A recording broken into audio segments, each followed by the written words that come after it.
ngiyabulisa kubo bonke abantu emakhaya, ngibulisa kubo bonke abantu ababheke lo mfanekiso ababhekele lo video njengamanje.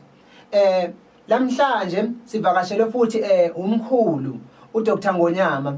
Sihlala siba naye umkhulu uDr Ngonyama ngoba lapha vele la ekhaya kwa Dr Ngonyama TV. Esijabula kakhulu ngoba abantu bayilandelile ku YouTube Dr Ngonyama TV, bafika ba subscribe laphana. Siyacela njalo ukuthi futhi niqhubeke lifike laphana li subscribe ama videos sizonihlala njalo siwayethula njalo ngokuya kwesikhathi. Mina ngusibane sinamandla umfoka Dube. Ngiyanamukela namhlanje ku Dr Ngonyama TV sinaye umkhulu uDr Ngonyama TV, uDr Ngonyama. Siyakubulisa mkhulu njani? Asibekelele umfoka Dube. Yebo. Isivele yangena abnormal imoto enkulu ethwala zonke imoto ngisho esuka koMaputo ezithwala nesuka koMalawi ngisho esuka koNigeria ifike izethwala nazo. Iyezethwala abnormal imoto enkulu lesi. Sibekele nje kubantu abasibukela njengamanje la usibukela khona usengena uNgonyama mangithi bejembeke mzimba khalima sport apha kwezizwe inyoka amabelebele umqomo qandayo awu ngathola sikhuluma ngohlula abathakathi khehla sokushiwo uNgonyama noma sokushiwo mina mkhulu siyabonga kakhulu ukuthi ubulisa abantu emakhaya. Ngiyethemba ukuthi abantu bajabule manje ngoba konakele ngiyabona lapha na ku Facebook abantu sebeqalile manje bangenile page lika Dr Ngonyama lapha. Mkhulu namhlanje sinembuzo impela ngifuna ukuthi uchazele abantu mkhulu ukuthi ke umuzi ozoqala nje uqala namhlanje mkhulu ukuthi ngibuza ukuthi mkhulu yini izizwe? Awutshela abantu ukuthi yini izizwe mkhulu bekwazi. Uma sikhuluma ngezizwe khehla sikhuluma ngento ejule kakhulu. Abantu ayibadida omunye umuntu mhlambe afika hamba imithi emibili emithathu uma esethi izizwe. Masikhuluma ngezizwe sesijulile wekhehla. Njengoba wazi emhlabeni ukuthi kukhona amazwe ngamazwe. Ngesikhathi sithi izizwe sesikhuluma ngemithi ehlukahlukene ebuye emazweni. Mhlawumbe uthola umuthi obuye eMaputo, uthola umuthi obuya la, uthola umuthi obuye eSwazini. Le mithi mazihlangene nalamathambo asuke ehlanganisiwe endaweni ehlukahlukene ezilwane, mase ehlangene sekuthiwa izizwe ngoba ilezinto ezibuye emazweni ezikusuke kuhlukana ukuthi wena mawuyikhanda lento uyikhandeleni ngoba uthi ngoba ngithe kujule makuthiwa izizwe kusuke kushona ngoba ngithi khona umuntu oyathatha umuthi nje umuyibi ikhathe indaba ezizizwe kusuke makuthiwa izizwe kusuke kukhuluma ngento ezihlukahlukene ezisuka endaweni ezihlukahlukene mase kuhlangene sekuthiwa izizwe uma kuseyinto yalapha kuthiwa isizwe. Okay. Ngiyakuzwa mkhulu kusho ukuthi ke mase ihlangene zibuya ngendawo. Yingakho manje ufika kwezinye indawo ufika koSwazini bathi uthola bekhandile bathi isizwe noma bathi itive. Okay. Uzwa kahle. Ngolimi lakhona mase kuhlangene sekuhlanganisiwe lemithi amazwe ngamazwe sekuthiwa izizwe. Lapho kusuka ukwenza izinto ezihlukahlukene kahle ngoba lento lena ethiwa izizwe yenza imisebenzi ehlukahlukene sekuhlukana ukuthi umuntu yena uma yenzile uyenze ngayiphi indlela ngoba khona abantu ebadidi impela makhunywa ngezizwe. Umthola omunye umuntu izizwe bese athi hayi kufuneka lapho ukuthi ngihlabe inkukhu kanti lezi azenzayo yena ayifuni uhlabe inkukhu. Zikhona izizwe mhlambe uma uzenza uzoyifaka umuntu ongumprofeti ongasinyanga ngoba phela ufuna kuhlukane uma ufaka inyanga uphinde ufaka ngaphandle lo muntu mawuzomkhanda ukuthi njengoba umprofeti aphinde abe inyanga ngoba izizwe ziyamkhanda umuntu ongumprofeti aphenduka inyanga. Siyakuzwa mkhulu lapha siyakuzwa futhi siyabonga ukuthi mkhulu usichasisele abantu bezwe ukuthi yini izizwe. Ngiyathemba ukuthi abantu bonke bazwile. Mkhulu ngiyafisa futhi ukuthi ungitshele la ukuthi mkhulu yini isithwalo? Yini ukuthwala mkhulu? Siyafisa ukwazi kabanzi ngalokho mkhulu. Siyacela nje ucacisele abantu bebuzwe konke lokho yini isithwalo mkhulu. Uyabona ke nje sikhuluma ngesithwalo. Isithwalo kuyabadida abantu. Isikhathi esiningi isithwalo kwezinye indawo kuyachitheke noma kuthiwa kuchithwa igazi. Kuyenzeka umuntu mangabe eyothwasa. Kunendlela abazokuthiwa khona umuntu useyophothula umsebenzi wani. Bese kuhlatha imbuzi. Kuhlatha imbuzi esedla igazi leli. Kuyisithwalo khona lokho kodwa ngoba isithwalo esedlozini. Uzwa kahle khehla ngoba ukuthola kuyabadida abantu. Khona umuntu wayethi uyazi ukuthola nonyakwesaba bese ngibuza ukuthola khona uyakwazi ukuthi yini ngoba ukuthola kuyahlukana. Okay kuba khona abantu ethola ukuthi bebe novalo ukuthi futhi abanalo ulwazi. umuntu kanti ushoda ngolwazi khehla ngoba ngisho ukuthi mina isithwalo kusuke kuhluke isithwalo kufuke futhi umuntu ozocacisela makhulunywa ngesithwalo abantu umuntu ngoba umuntu mayengenwe idlozi enzwa zonke lezi zinto lezi isiphethe mase efika lapha embuzini ba mangabe ngazona isithwalo akumele kufike noma uthi uzodla igazi angathi imbuzi eyihlathi lana negazi lidliwe lenziwe noma imbuzi lathatha emzimbeni wakho ukwenza lezi zinto kuyisithwalo kodwa akusona isithwalo esibi isithwalo esihle ngoba kusuke kuhlanjulwa idlozi manje abantu kuyabadida masikhuluma ngezithwalo izithwalo nazo zehlukahlukene masikhuluma ngalethiwa isithwalo ngiyothanda umbuzo mabuza ukuthi yini isithwalo khona umuntu unasekhaya ezochazeleka isithwalo khehla kuyenzeka omunye umuntu usumenzele ibhodlela nje sikhane silifaka imithi kodwa silenze ukuthi libe isithwalo ngoba lento esimnika yona akusiyo phela inhlahla yakhe ngithi akuyona inhlahla yakhe sesiyamthwesa manje ngoba masithwesa inhlahla isithwalo leso sikuthwesa inhlahla into obuvela ungenayo noma into ebivela inqaba kuwena sekumele sikuthwese manje ngoba igama elithi ukuthwala lisho ukuthweswa wemkhulu ngikuzwa kahle kakhulu futhi ngiyethemba ukuthi abamameli abekhaya abalaleli emakhaya bakuzwa mkhulu ukuthi yini isithwalo kahle ngithemba ukuthi wonke umuntu uzwile manje mkhulu mhlambe nangelilanga ngizobe ngikubuze lo mbuzo ngoba kwenzeka ukuthi ngelilanga uthola ukuthi mhlambe omunye akazwile kahle uyabona manje ke mkhulu ngiyafisa ukuthi utshele futhi abantu lana ukuthi mkhulu ukuthwebula idlozi mkhulu kubi ngani ngicela nje ukuthi usicacisele mkhulu ukuthi kubi ngani ukuthwebula idlozi sikwazi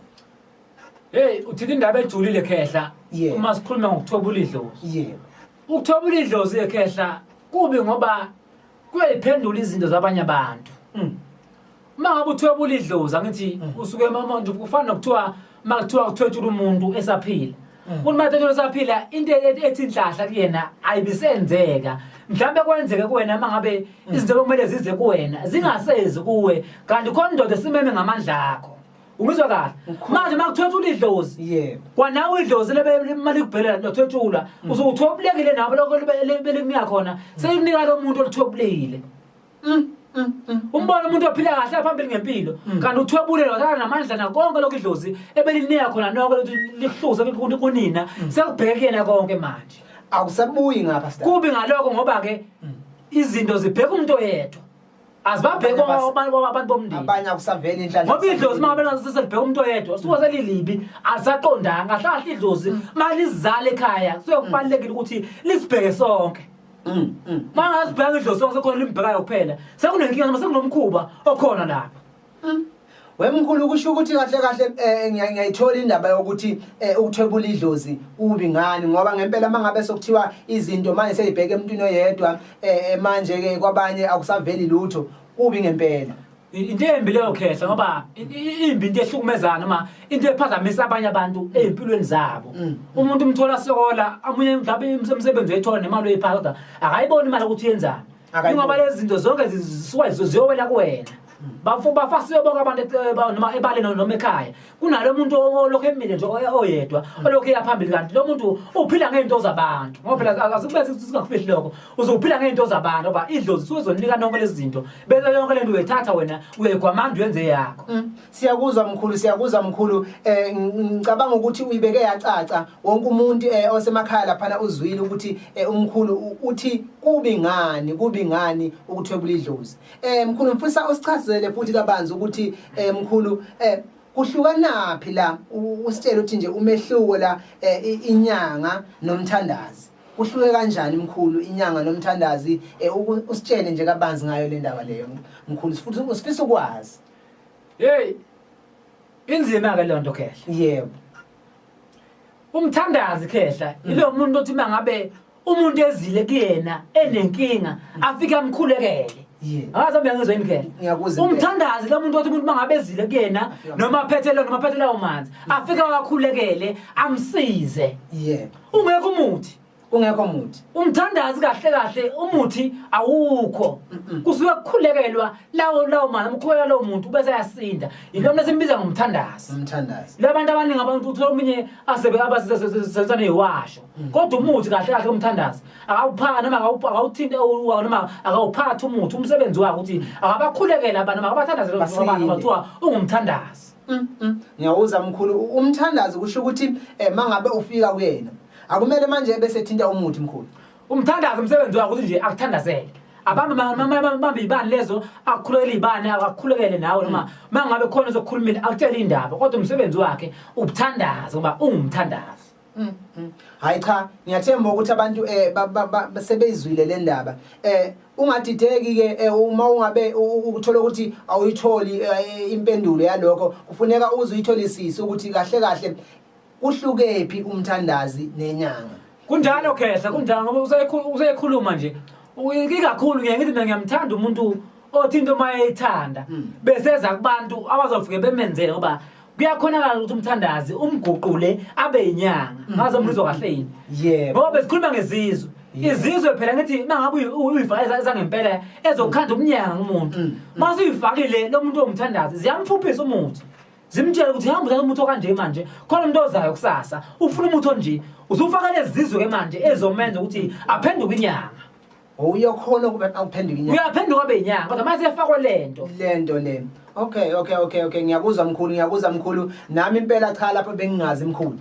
nami futhi ngiphendulekile ngifuna emkhulu futhi usichazele futhi kabanzi lana ukuthi kahle kuhlukephi ukuhlola nokwelapha ukuhlola nokwelapha kuyefana yini mkhulu. Uyabona ke la sekulento engisayisho ethi abantu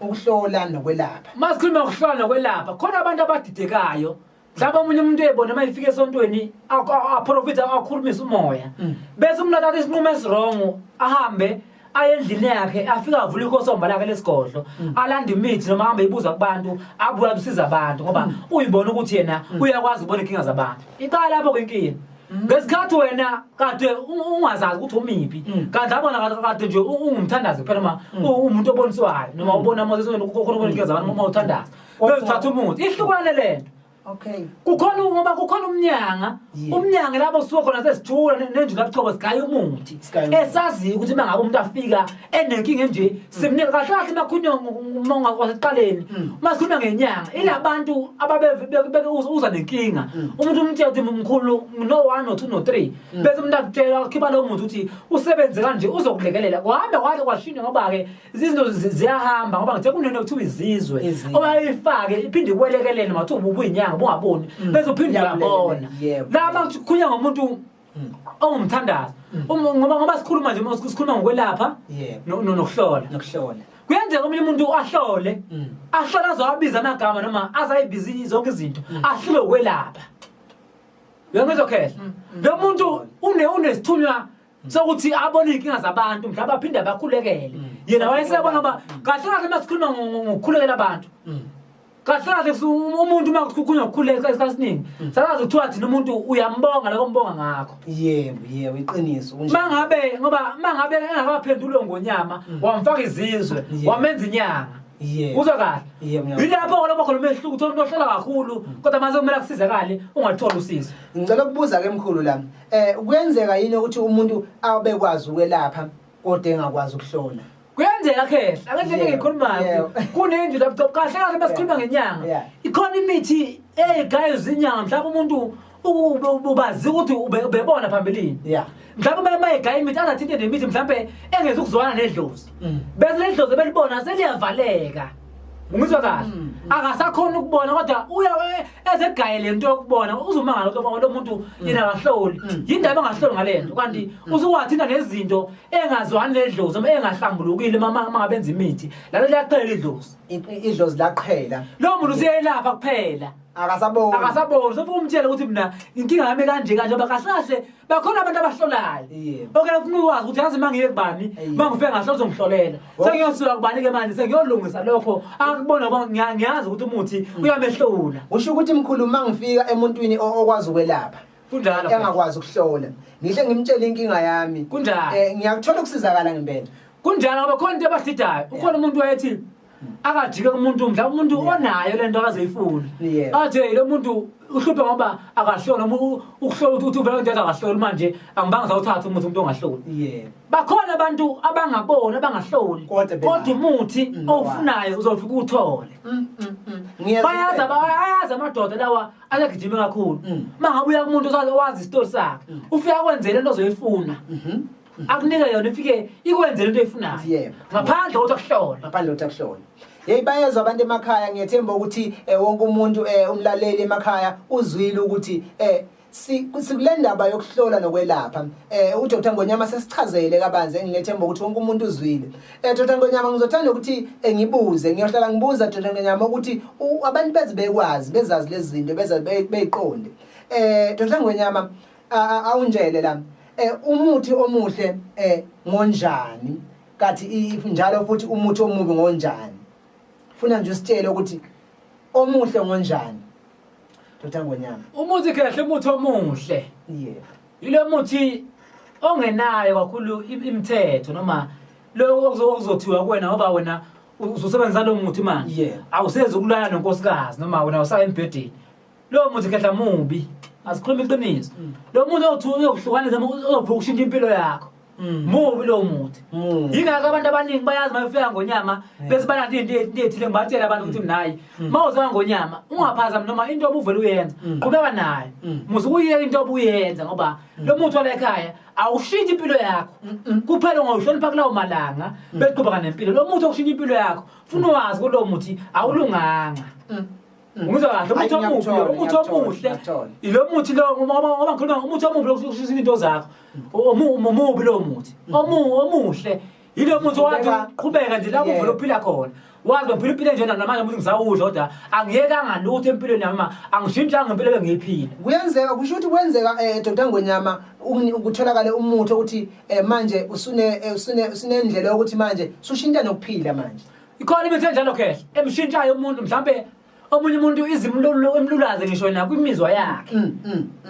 uthola ukuthi nje akusahambi kahle mhlawumbe nonkosikazi ojabuliswa imali phela uyibona imali yangena ekhaya kodwa manje bona mangabe sikhuluma ngemizwa abasajabulisani hayi ngoba umuntu ukwenza ile mithi esuke manje yafike yamdisturb imizwa ma yamenza ukuthi manje le mizwa ayingabe sanyakaza mhlawumbe omunye inyakaza imizwa mangabe engekho unkosikazi manje simbone vele imizwa inganyakaza ile mithi emibi leyo ngiyathi ayifuneki kubantu bayifuneki umuntu ufuna mabele elanda umuthi ofuna aphinde ecabangele ukuthi ufuna impilo yakhe imi kanjani siyabonga kakhulu Dr Ngonyama uyasichazela and indlela uchaza ngayo ngiyethemba ukuthi wonke umuntu umlalele emakhaya lapha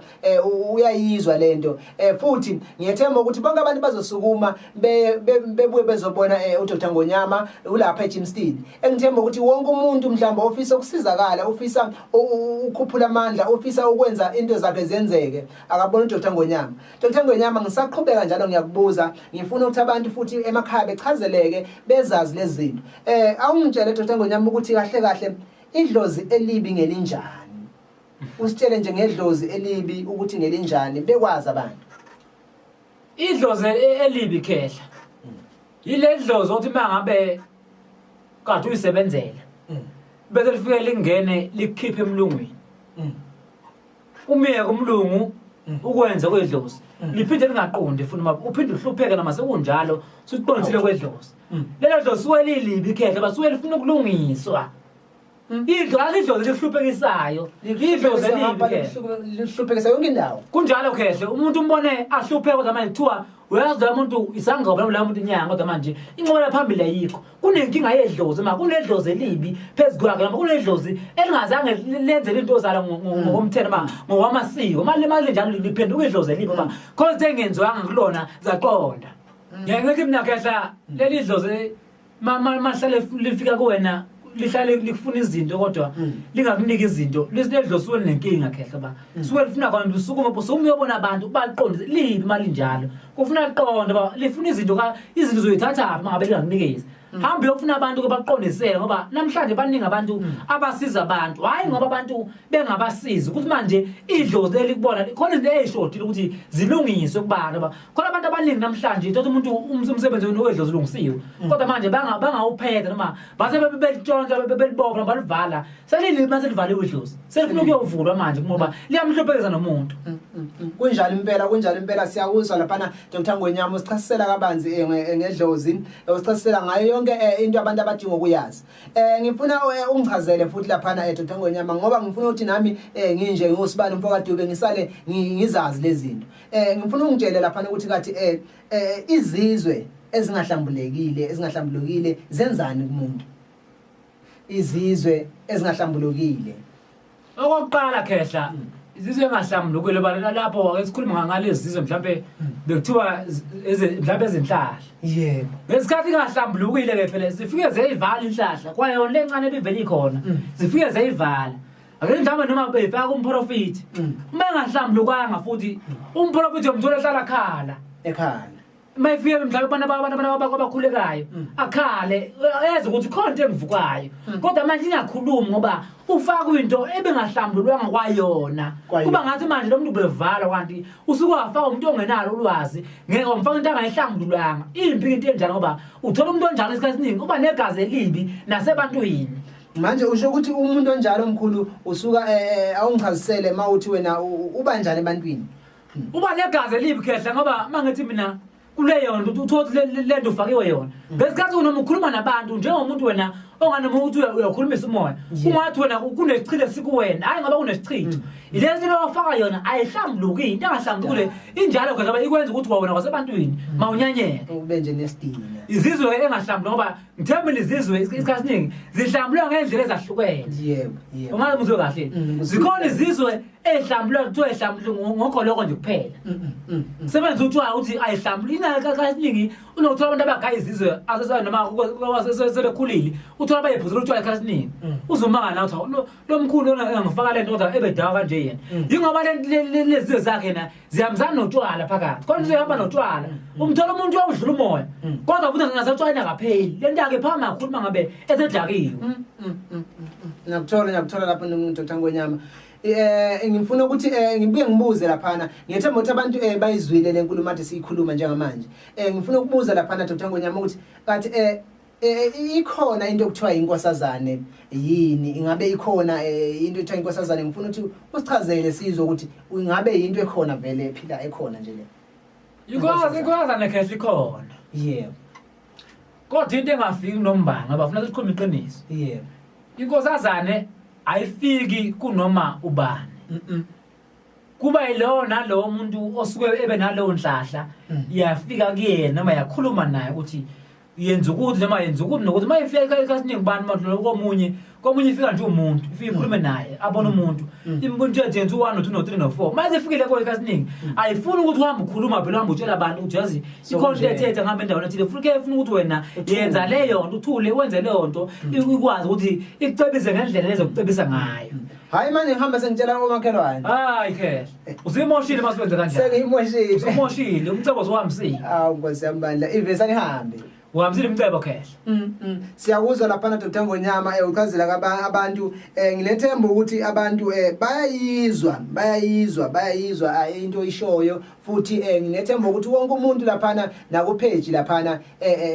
uzokwazi ukuthi aphenduleke nabantu abasemakhaya lapha bayaphenduleka kunjalo khehla ngoba usikhuluma ngendaba enkulu masithinda inkosazana welento khehla into enkulu leyo engeke ngibona abantu mhlawumbe umuntu uyamthola ngabe ilanga nelanga noma iviki neviki mhlawumbe uyahamba yakuma TV mina nginkosazana manga mina nginokuthi mina kwemali umangala uzomangala ukuthi le ndoda engapheli mhlawumbe nama TV izohambela umangala le ndoda engapheli kangaka kuma TV mangabe lento inayo yelapha nini ngoba lo muntu onayo into isikhathi esiningi uhlala ufuna abantu esigodlweni angisho ukuthi mina njoba ngungonyama nje ngihlale ngazi mhlawumbe ngifuna ngabantu kodwa into mawunayo ufuna ukuthi abantu bahlale bezigodo nesikhathi sokunyakaza sibe sincane njengoba wazi kana mfowethu ukuthi isikhathi esiningi nando noma thiwa sixhumana efonini kodwa uyathi ungonyama isikhathi esiningi uhlale busy uyatshela ukuthi ngisebenza into mawunayo khehla ikwenza ukuthi mawuhlale ubusy uhlale nje umatasa kakhulu kunjalo futhi ngiyathi mina into ebalekile ukuthi yithi mawusunayo into nayo phela yenza ukuthi ayibasize nabantu ngoba impi into ezothi mawunayo ibiza abantu kodwa bese ingabasizi into enhle kakhulu noma into engeke ngiyithande mina abantu mabe banezinto ngiyithanda into ukuthi mawusunayo bese bazincamela ukuthi into mangiyitholile mayinqamela ukuthi mayengiphelele mina ngoba isikhathi umuntu akhipha imali yakhe aza kimi nayo hluphekile ngesikhathi mina senginento yami kuphela ngayinika abantu ngizokholwa kanjani kulento enginika umuntu iyomzeka ngoba ufuna ngomnike yona le yami enginayo engiyibonayo engisebenzele ngiyakuzwa lapha na Dr. Ngwenyama ngiyethemba futhi njalo ukuthi abantu bayachazeleka emakhaya njengoba uDr. Ngwenyama esitshela kabanzi kanjena ngalezi zinto esifundisa esitshela ngalezi zinto ngizothi nje lapha namhlanje esengivalelisa Dr. Ngwenyama ngiyisibane silamandla Mfoka Dube ngithi mina usichazele ukuthi ucela kanjani kunyewa yamanzi usitshele nje ukuthi ucela kanjani kunyaka yamanzi Dr. Ngwenyama ucela kanjani uma kucelwa khehla kunyaka yamanzi okokuqala awuvele nje usuke nje emoto uyibholekele wena bese ugijima emanzini ngoba vele athi usibani uvele wamuka namanzi ngoba uvele waya nje lapha kanti yena akamukelekile lapha ke ufuna ukuthi uhambe nomuntu ozokwenza ukuthi umukeleke moya lapha ngesikhathi ucela enyokweni yamanzi khehla kunemnikelo njengoba abantu bazi kwaNgwenyama ufika kunemali oyiphathayo evikele le mali engikwazi ukuthi mathiwa abantu banenkinga ngibona abantu babaxakile ngiphinde ngiyithathe le mali ngiyobanikelela ngayo emanzini ngibacelele ukuthi manje lo mnikazi wamanzi akabaveli into zabo macenyo kenamanzi kuyahambe kuyo emanzini ke kuyokhulunywa kuyocelwa kuphoswe le nto efunakala noma kuphoswe leyo mali kuyehluka ukuthi wena mangabe ucela kanjani kodwa kuba nento ewumnikelo oyisa lapha njengoba bazi abantu ngithe mina mawulanga lomsombuluko sasiningi lapha ekhaya sifuna abantu abafuna ukuyisa emanzini abantu abafuna ukuyisa emanzini kasiningi umuntu mayeze emanzini ukuya emanzini ku 1500 okuyimali yomthetho noma umzawala ekhaya mama sisebenza 1.5 kuphela masikise emanzini siyokuvela into zakho khona umuntu omunye mhlawumbe umuthi mamqala ngomuthi kuba nenkinga lapho mhlawumbe umunye umuntu akafuna into enkulu mase emanzini mangazi ngiyalapha emfuleni ngizongazi ngiyokhuluma nabantazi bamanzi sifike naleyo mali sicela sikhathi ngomsombuluko angifuna abantu abadlule ukuthena manje befika nokuthena sekwanele ukuthi abantu ngazi ukuthi bazone lapho amangibayise emanzi ukuthi ngibacele ngoba angifuna abantu baze badlule lapho ngoba ngaze kwenza ngiyathi mina nento ecela kuyona kuyenzeka nayo igcina ikhathele